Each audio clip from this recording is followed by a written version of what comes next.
So David, we've over the years talked about everything except the question I've never asked you. Did you have a happy childhood? Yes, I did. We were in Victoria, and I was born in a tiny little town up near, almost on the Murray, actually, northern Victoria, called Nyar West. And it was, as far as I have seen since I've been there in more recent times, you know, a pub and a hospital. Fortunately, there was a hospital and a few houses and stuff. And it's much the same now as it was then. And you were there because your father was a minister? My father was sent there as his first parish as a minister. Mm-hmm. And then we ended up in central Melbourne, right. For the same reason. That's where he moved to. And that's where I first started having piano lessons. And what's your first memory of actually hearing music? Was it in the church? Yes, there was music in the church, but it was in the family as well. My father loved music. We had music all the time in the house. He had records miles high, this sort of stuff. And my grandparents as well. My grandmother was a pianist. My grandfather was the stalwart bass in the church choir up in Bendigo. So it was there. I couldn't have got away from it. And did you start on the piano, or did you do something else first? Because it's in the family. They were pianists. There were no other instruments at all, actually, and the piano was always there.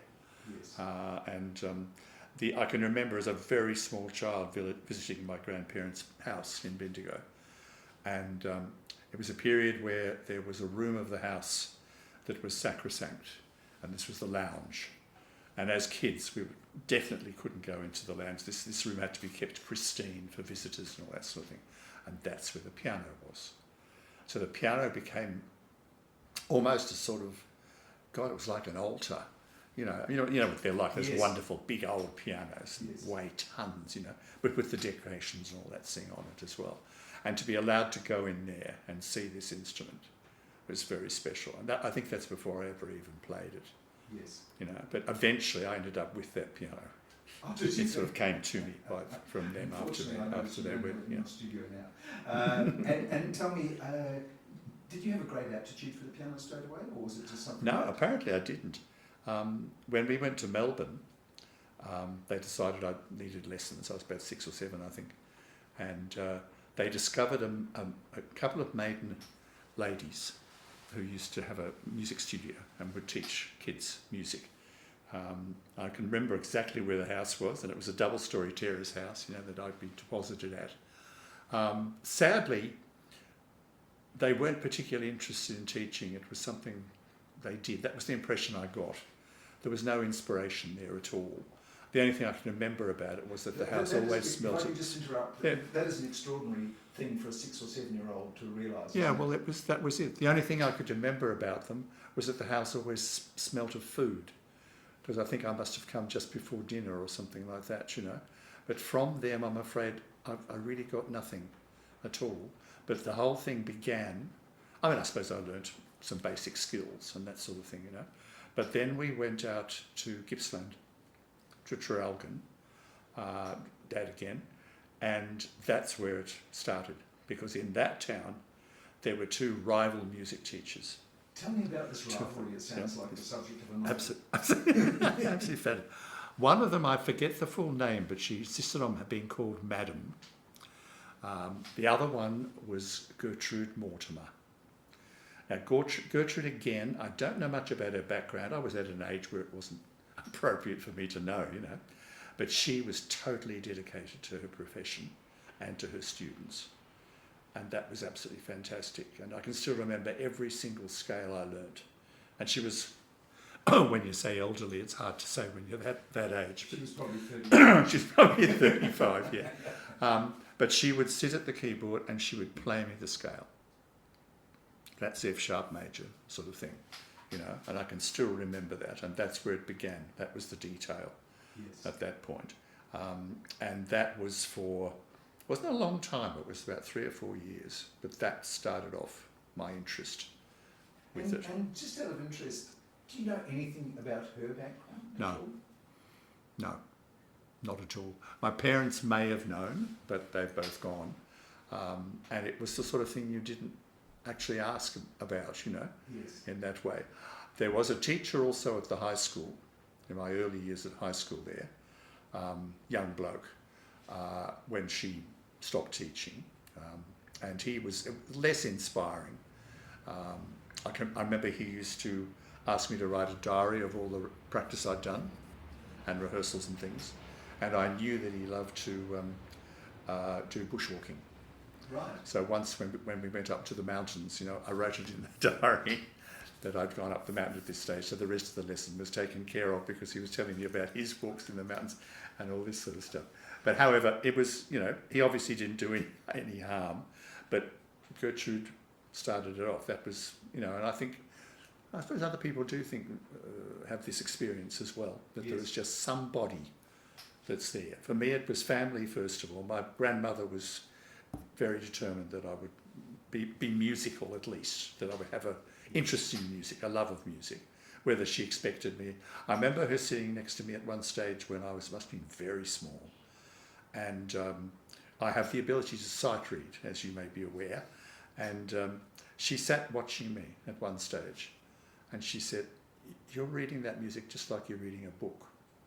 She said she could just put it in front of me and off I'd go. I can still remember saying that to me. That is amazing. Way because back. Because you are a legendary sighted. I had developed that skill, yes. But it sounds as though you were off to a bit of a flying start. Well, it looks like it. I'm not sure why. It must be, perhaps it's a coordination thing. I'm really not sure. But and tell me, when did you realise, or when did other people realise that you were much more than the average talent? I won some prizes. I think I won a state prize for 5th or 6th grade or something. And I had to go down to Melbourne for the special ceremony and to play for that as well. I hadn't done much performance except the local Eisteddfod, but Gertrude didn't approve of the Eisteddfod for some reason. I'm not sure why. So at one stage I went and played in the Eisteddfod and didn't tell her. And she found out and she said, "Oh, you played at the Eisteddfod, you know. What did you do that for?"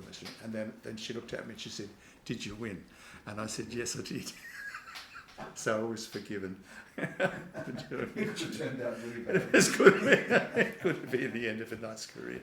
Yes. But I suppose the first, connected with that was the fact because I played piano, and you go to, particularly to a high school, they have a choir and they need a pianist.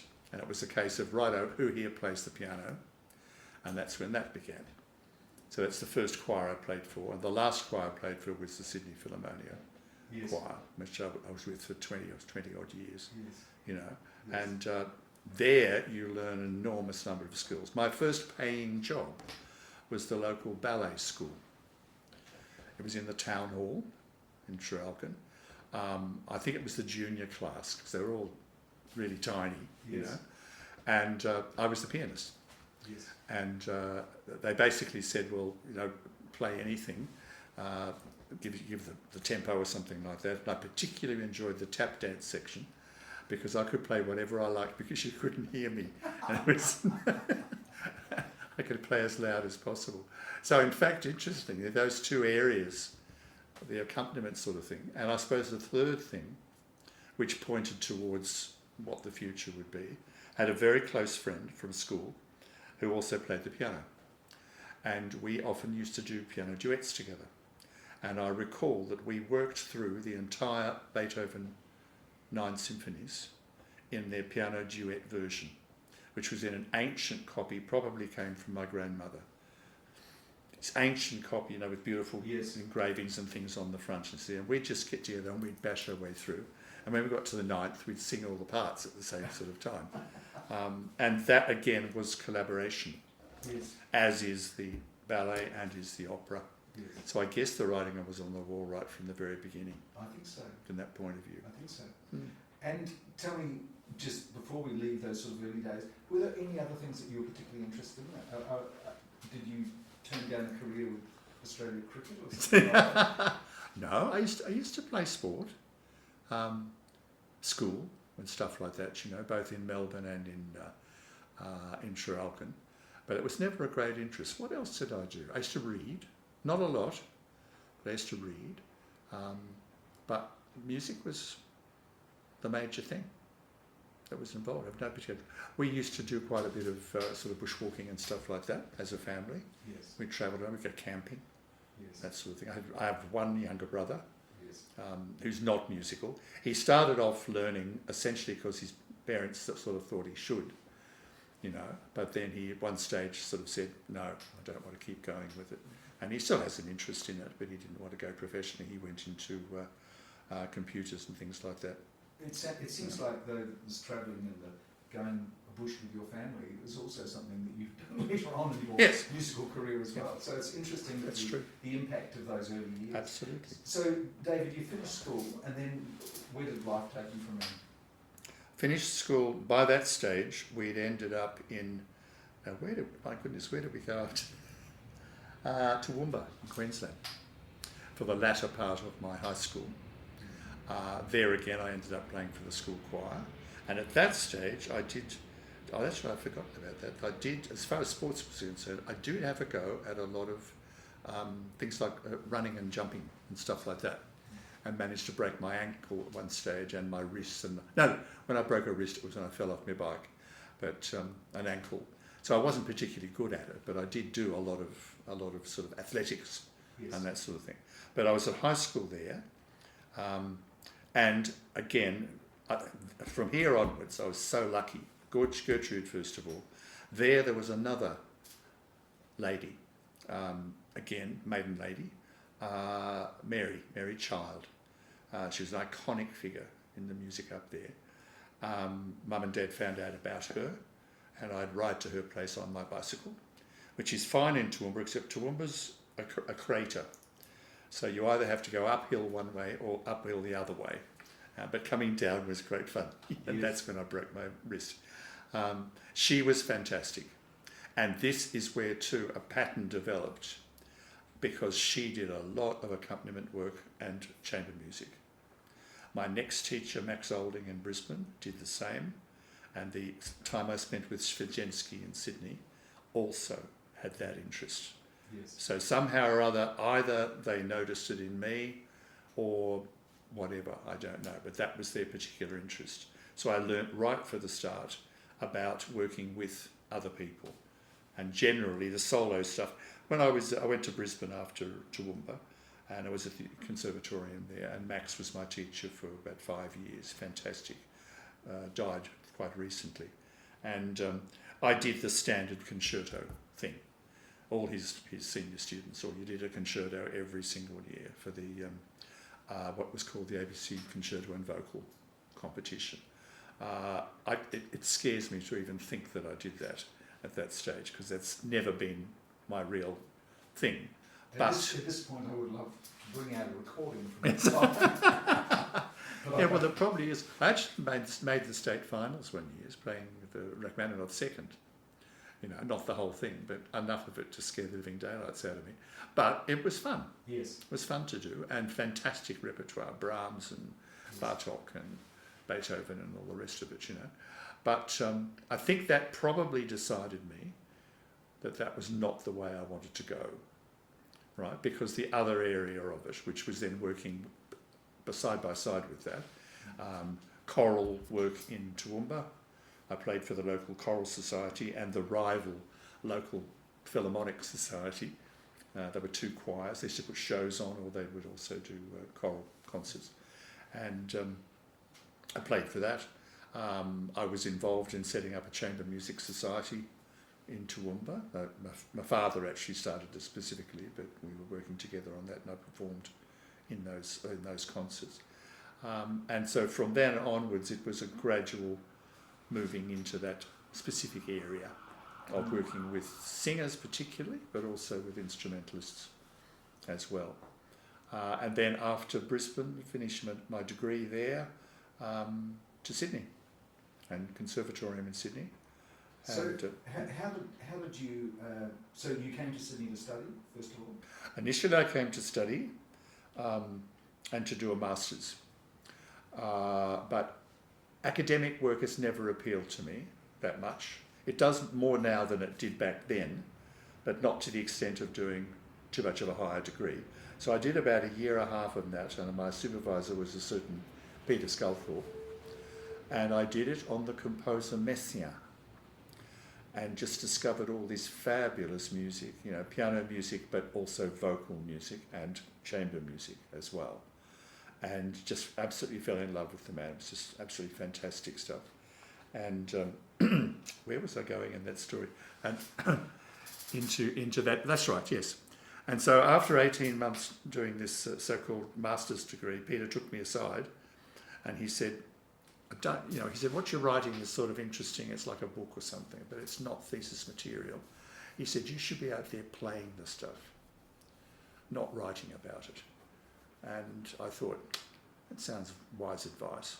So I just played everything of his. I played piano concertos, I played all sorts of stuff. I even played some of his organ music, which was a bit cheeky because I wasn't a good organist. But I did do some organ work.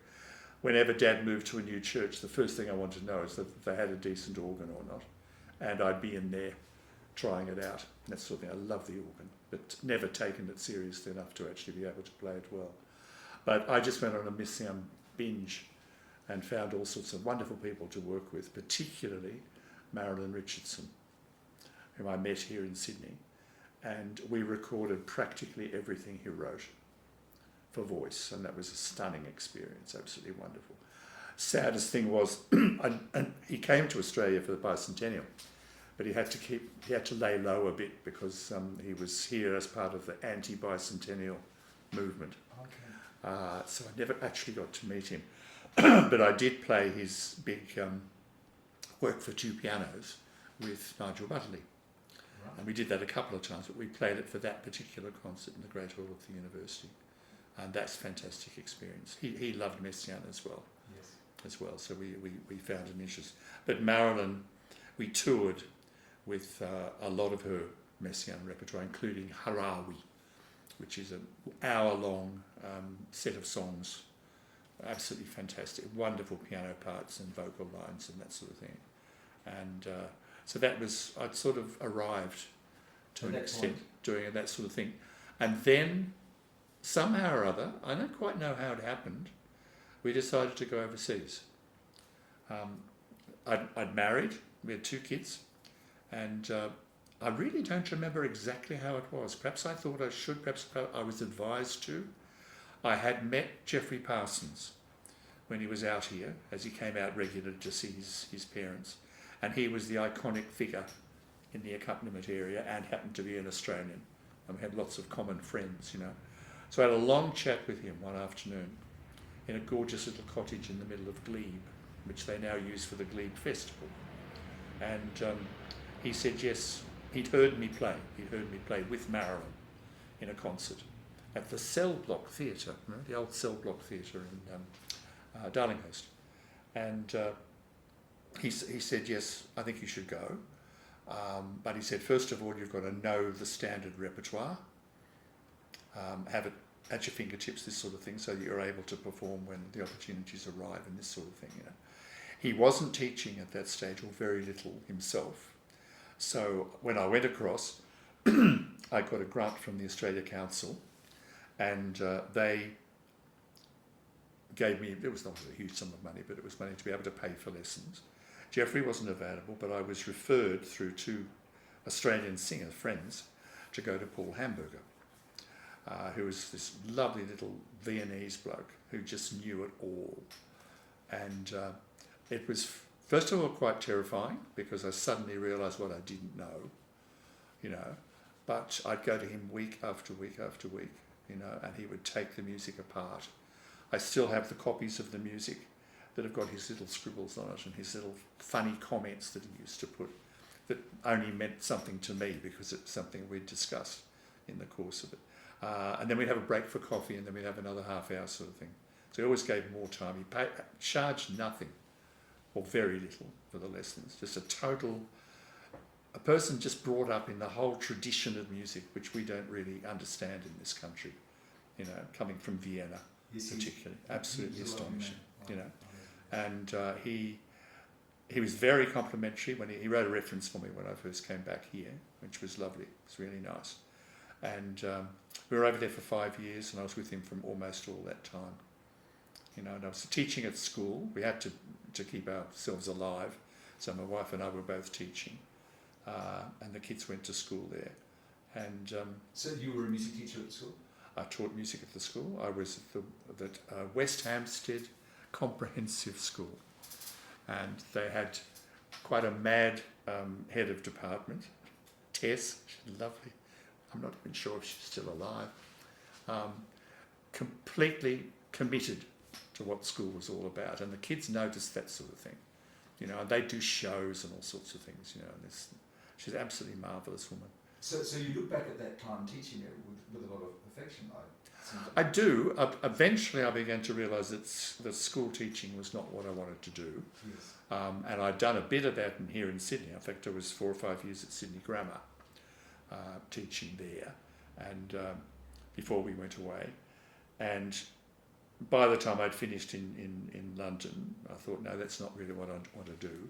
I'd rather have the face-to-face sort of contact. So in the end, I actually did sort of piano teaching instead after I moved away from the school. But I learnt a lot about communication, a bit about control, you know, so when I get up, giving speaking, that sort of thing, it doesn't scare me anymore. Because when you're in front of 30 unruly kids, you've got to develop at least the ability to protect your voice, if nothing else, you know. So I learnt a lot about it at that stage. But behind all this, I was doing accompaniment work around the place in London, gradually picking up bits of work. And again, I was working with a choir in London. And met Pierre Bernach, who was the partner of Poulenc, because he came across to do a masterclass. And I was asked to play in one of his concerts. He used to pick certain people and they'd do the concert in the Queen Elizabeth Hall and that sort of thing. So that was a special moment in the piece. And so I did stuff with Australians who came across in the place and picked up some work with a number of others, but mostly I was there to study, you know. And was there some particular thing that brought you back to Sydney? I think I felt it was a difficult one. Sometimes I think back and think perhaps we shouldn't have. It wasn't easy for the rest of the family, and at the time there was also a third coming. You know, and I thought perhaps it's time to go back. It was going to be a hard slog. Jeffrey had told me that from the very start, and I think I now realise that perhaps I was thinking I was putting the other 3 and possibly 4 through a bit of deprivation. That's the word. Because, you know, it was a difficult time politically in the country and economically, this sort of thing. Was this during Margaret Thatcher's time? Just before. Okay. It was the period before, the blackouts and stuff, Yes. you know, the coal industry and all that sort of business. And I sort of thought, you know, is this where I want the children to grow up? I mean, they didn't know much about what was going around about them. They enjoyed themselves, but I don't think it was right to keep them there. And Fran wasn't too happy there either. So we thought, right, let's go back. And it was the right decision. I've been terribly lucky in so many different areas. Goodness knows why. But so when you came back, how soon before you started your legendary time at the City Conservatoire? it was almost straight away. You walked off the plane. It was incredible because I came back You and walked off the plane into concert practice. That's right. But I went when we decided to come back, we had to do things like houses and all that sort of business that had to be cheap. But I needed to look at some way of earning a crust. My wife was a school teacher, but we had a new child with us who's born just after we came back. So I wrote to the Philharmonia and said, hey, I'm back, and said, keep me in mind. And they offered me a job there, but that wasn't a full-time job, but that was back working. And that continued until the 90s, at the middle of the 90s. But I went to see some dear friends. I went to see Beryl Potter, who was sort of one of the top accompanists in Sydney at that stage. and had afternoon tea with her where was that? Up the North Shore, Linfield, that's right. Yes. Lovely lady. And she said, you must speak to the conservatorium. Now, I'd only spent quite a short space of time there having lessons with Svigensky, but I'd never actually studied a course there. The master's I did was actually at the university because I don't think they had that at the time at the con. And so I went in and spoke to them with particular to Elizabeth Todd, who was head of the vocal unit and happened to be my wife's singing teacher for a period of time, you know.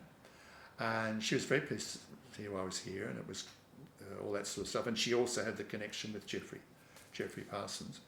And then the person who was taking the job of a repetiteur within the vocal department fell very ill very suddenly and died. And the principal of the con sort of said, hang around a bit, there's going to be a position there for you. There was. So I came on staff basically at the end of '79, which is only about 2 years after we'd come back from Britain. And the joy of the situation was that they didn't have an accompaniment course, but they needed someone to start one because they'd just started the degree courses. You know, the ones that they set up in opposition to the university, you might recall. And so they basically said, right, that's what we do. And I came on staff the same time as Don Burrows, and he was setting up the jazz unit at that, or at least building the jazz unit up. And I sort of remember that who was the principal there? Was it John Painter? Ulrich Hopcroft. Or it was Hopcroft. I think no, it might have been Hopcroft. And they sort of brought us both in and said, okay, we're going to advertise your job. What do you do? So we sort of told them what we did, and that went into the advertisement. Well, no, it wasn't as simple as that. But it was an absolute wonderful opportunity. See, so I stayed on the same floor as the vocal unit, which is where my predecessor had been, David Andrews. He was a lovely guy, but taken much too early. And from then, I started to build up that unit. You see, and it worked well because we needed something like that. And once I'd taught a few of the students, of course, they came back in as staff members and are still there, several of them. And it's been very comfortable sort of life because the university life allows you flexibility around the timetable. So I was able to keep my performance work going, both outside the conservatorium and within the conservatorium. So, I mean, some people like to move on from job to job, but I'd sort of found the right one. The right one.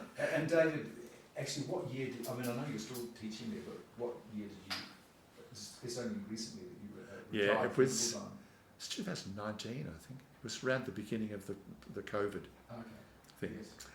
There was, and the university was having some problems and things, so I thought perhaps it's time. Yes. I miss it, so it's good to keep the connection. So I'm an affiliate of the university, which means I just work a few hours a week for them and have access to the building and to the staff. Yes. And I'm still working with some of the students from the con and past students from the con through the And you now have your studio here in Leichhardt, which is very. I now have a studio in Leichhardt, which is a very, very nice place to be. Good place to be. It's got coffee shops all over the place. It's really good. I don't know how you get any work done whatsoever. So David, just you were at the conservatorium for so long, and so many people have so many wonderful memories of their time working with you and giving concerts. Are there some sort of highlights? Was there a favourite time where you was it the early stage of setting up the course, or was it the time when you were doing country tours? Or? The country tours were very special. Yes, they were. At the conservatorium itself, I don't know. I think it was just a growing thing. Having contact with all the other staff members, I liked, because it meant you really, as I was playing, say for 20, 25 recitals a year, you'd come into contact with all the instrumental teachers and with the vocal teachers and so on. And then as we added more people to my department, we spread that across, and I enjoyed that very much. That was great. And many of those teachers I actually then worked with myself. I was sort of the conservatorium accompanist in the early stages, So I got all the visiting artists, and some of those were fantastic. You know, any visiting artist that came and decided they wanted to do a recital, I got it. And it often meant 5 days and you're on. So I'd get the repertoire, and then they'd turn up a few days beforehand and we'd do the concerts. And they were great, all sorts of people that I worked with. Jerry Arante. Yes. Arente? American bloke. Yes. Yeah. American clarinet, yes. Who liked doing contemporary music. Yes. And one of the humorous things about this was that when I first moved in there, I had this wonderful old Steinway piano, but it was very elderly. And so elderly that the bottom of the lid at the front, as you play, had been scratched. And all the lacquer had been torn off it by little fingers, sort of, this sort of thing. And it really was in a bad way. And I did think at some stage, hey, perhaps I deserve a new piano. And I found out years later that they didn't want to give me a new piano because I did all this modern music stuff. But the silly thing was that a lot of that was with guest artists who'd come to the country. And with Jerry, I was rolling balls around inside the keyboard and sticking screws in between them. And they just said, no, we're not going to give him a new piano until he stops doing that. And do you remember at one stage they actually had a piano? And they said to people, you want to do all that funny modern stuff, then that's the piano you've got to use. And all the other pianos were sacrosanct and that sort of thing. You know? But that's what I enjoyed very much. The tours were very, very special. And that was sort of, well, it wasn't entirely my idea. The Con Association used to run the one that went, up to the north coast. That's right. To Bellingen and round that area. And then I was running the chamber music program at the Con. And so I said, well, I've got all these kids in chamber groups and things. Why don't we get together? So I got together with the lady who ran the Con Association at that stage. And we started working together. And we had the tour that went up the north coast. And then I built one out west. And then we got a southern one going as well through local people I knew or we made contact with, or some of them actually contacted me. Yes. And said, we used to have a Western tour, something happened, it I stopped. don't think it was the Western tour. Let's start. Wasn't it the Great Western Tour? Oh, it was great. It was the Great Courtesy of yourself. That's right. We called it the Great Western. The Grand Western. Oh, it was the Grand Western. It was the Grand Western Tour. Okay, and it was the Great Southern Tour. It was the Great Southern Tour. Yes, that's right. The northern one I'd run out of ideas, Yes. but, so we just called it the northern one. But they were very special, and I still run into kids over and over again who are now in the profession, who I first met on one of those tours. The students, Couples who've got married after they went on those tours, all this sort of stuff. the students who went on your tours just absolutely They loved them. And it changed their lives. I think Yep. it really did. Well, that's why we did them, Yes. And so we either took them out, sort of me in one car and them in the other, but eventually we used to hire a little bus, which I used to drive, and then towards the end, they actually offered me a bus with a driver, which was a bit luxurious, and I sort of sat in the front and the rest of it. But that we had some great times, great times, and the kids always rose to the occasion. I don't think I had a time when I was disappointed, and that was because I could trust the staff. I'd sort of say, right, have you got a good group? And they'd say, yes, it's a good group. Or I could say, this student's interested to come, what do you reckon? And yourself included, the staff would be brutally frank, and they'd sort of say yes or no. So I knew that I had a good group that was going out, and they never let me down at all. And it was just fantastic. Sometimes they would do, 7 or 8 concerts on consecutive nights, and during the day they would do up to 3 schools, and nobody complained. They just kept going. I think, David, actually, that's what the students thought that they'd be doing every day when they went to the conservatorium. And like you, that they probably didn't have the same interest in the academic work. Yes. Yes, I think you're right. That's what the conservatorium is. It's a performance institution. Yes. And I don't know it still is, but I don't want to go into I that think too that's much. a subject for a Another multi-series interview, David. Yeah, But, that's right. And of course now you're still very busy doing concerts with Wendy and Wendy. I've got Dixon two little groups, 2 little chamber groups, and we use staff members from the Con, Yes. various others to make up a threesome. Yes. And that's great fun. I love doing that. Sort of keeps the fingers working And keeps it going. COVID has taken you out of more normal concert venues into private houses. That's right.